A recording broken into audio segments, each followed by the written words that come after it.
السؤال المرة دي هيكون مختلف وممكن يظهر في أي لحظة، فورينا مهاراتك وجاوب عليه. جمهور الدار المستديرة بمكي معاكم في مقارنة جديدة، والنهاردة مقارنتنا هتكون بين هنري وأجويرو. أول حاجة نبدأ بيها وهي عدد الأهداف. هنري جايب 411 هدف، أما أجويرو فجايب 427 هدف. وتاني حاجة نخش بيها وهي الألقاب الجماعية.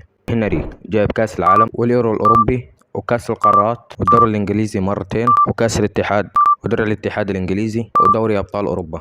أما أجويرو فجايب الدوري الإنجليزي 5 مرات وكأس الرابطة 6 مرات وكأس الاتحاد الإنجليزي ودرع الاتحاد الإنجليزي 3 مرات والدوري الأوروبي وكأس كوبا أمريكا كأس العالم تحت 20 سنة. وتاني حاجة نخش بيها وهي الجوائز الفردية. هنري جايب الحذاء الذهبي الأوروبي مرتين، وجايب الحذاء الذهبي للدوري الإنجليزي 4 مرات، وأفضل لاعب في إنجلترا مرتين، وجائزة ترونزي الذهبية. أما أجويرو فجايب هداف الدوري الإنجليزي وأفضل لاعب في الشهر 7 مرات، جائزة هداف كأس العالم تحت 20 سنة، وجائزة أفضل لاعب في كأس العالم تحت 20 سنة. كده تكون خلصت المقارنة بتاعتنا، ونخش في سؤال الحلقة. سؤال الحلقة هو: ما هو اللقب الأوروبي الذي فاز به أجويرو مع نادي أتلتيكو مدريد؟ هل هي دوري أبطال أوروبا ولا الدوري الأوروبي ولا كأس الكؤوس الأوروبية؟ واستنونا في الحلقات الجاية إن شاء الله، وما تنساش تكتب لنا نقارن بين مين ومين الدور الجاي. ومع السلامة.